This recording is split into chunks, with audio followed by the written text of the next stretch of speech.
Every time you walk past an Apple store, every time you pick up an iPhone, you're looking at something built by a man who was told, at 30 years old, that he was no longer needed. The company he built from nothing in a garage voted to remove him. And what he did in the years after, the decisions he made, the things he bought, the companies he built with the money he sold in anger, changed the world more than anything he had done before they fired him. This is the story of what happened in that building in 1985, and everything that followed. The story of Apple begins where all the best ones do. A garage, Cupertino, California, 1976. Steve Jobs was 21 years old. Steve Wozniak built the hardware. Jobs sold it. By 1980, Apple went public. Jobs owned 15% of the company. At the IPO price, that stake was worth $217 million. He was 25 years old. 3 years later, Jobs made the decision that would ultimately end his first chapter at Apple. He recruited John Sculley, the CEO of Pepsi Cola, to come run the company. Jobs used a line that has since become famous. Do you want to sell sugar water for the rest of your life? Or do you want to come with me and change the world? Sculley chose the world. What Jobs didn't account for was that Sculley would eventually choose the company over him. The Mac launched in January 1984. Jobs had poured everything into it. It was supposed to be the product that changed computing. It was also, commercially, a disappointment. Sales fell short of projections. Then, further short. Apple posted its first quarterly loss in company history and laid off 1/5 of its staff. Sculley began receiving complaints about Jobs from employees across the company. His management style, brilliant but brutal, had become, in Sculley's view, more liability than asset.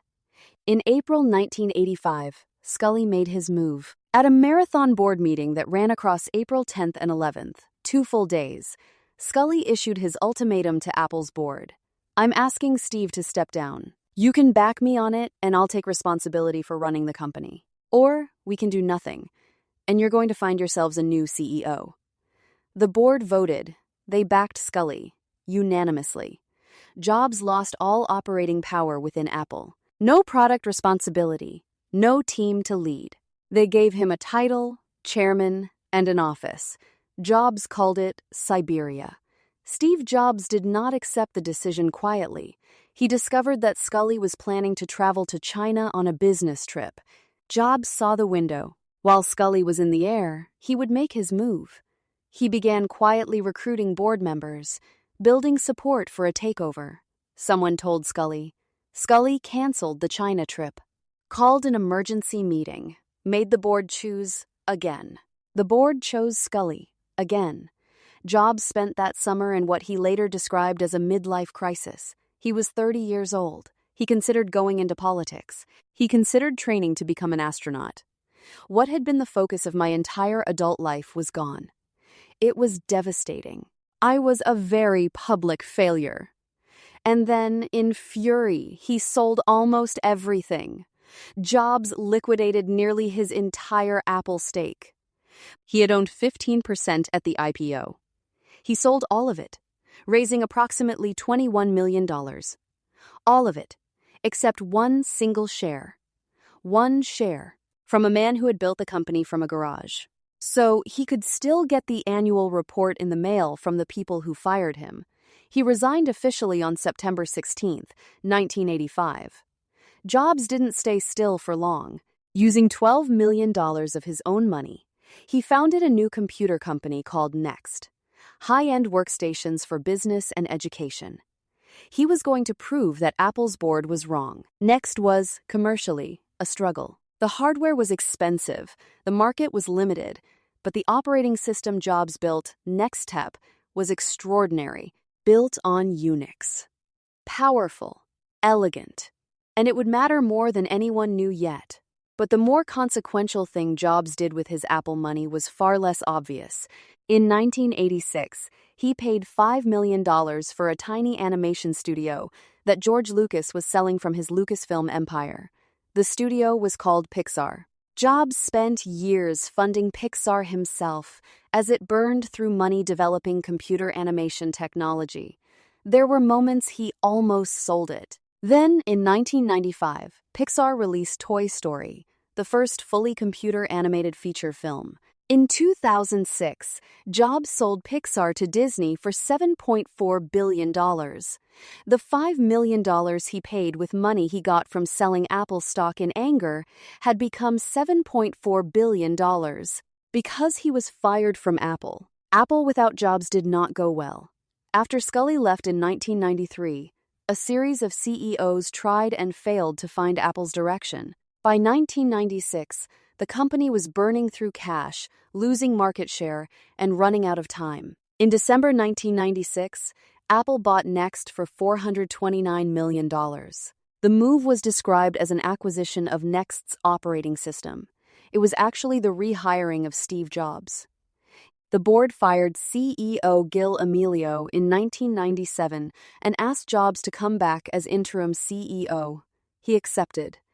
He walked back into the building he had walked out of 12 years earlier. And here's the detail that stops everyone when they hear it. The day Jobs officially resigned from Apple in 1985, September 16th, the day he officially returned as Apple's CEO in 1997, September 16th. Under Jobs' second act, the iMac, the iPod, iTunes, the iPhone, and the iPad, Apple went from 90 days from bankruptcy to the most valuable company in history. Steve Jobs died in October 2011, at 56 years old. He never got to see Apple become the most valuable company in the history of capitalism. He never got to see the $3 trillion. But he built every dollar of it. Gucci started with a leather workshop and his hands in Florence. Steve Jobs started with a soldering iron and his father's garage in California. Both of them built something that outlived their connection to it. The Apple stock Jobs sold in fury in 1985 would be worth $66 billion today. The $5 million he spent on Pixar, bought with money he made from selling that stock, became $7.4 billion when he sold it to Disney. Next, the company he founded to prove Apple's board wrong was the thing that brought him home. And the products he built in his second act, the iMac, the iPod, the iPhone, the iPad, those weren't just products. They were the answer to every person who voted against him in that boardroom in 1985. He said it himself in a commencement speech at Stanford in 2005, 6 years before he died. Getting fired from Apple was the best thing that could have ever happened to me. He was right. It just took $3 trillion to prove it. If you want to know what happened when John D. Rockefeller sat across a table from his last competitor, and what he said that ended American capitalism as anyone had known it, that story is next. Every week we go inside the rooms where dynasties were built and broken. Subscribe. The next room is already waiting.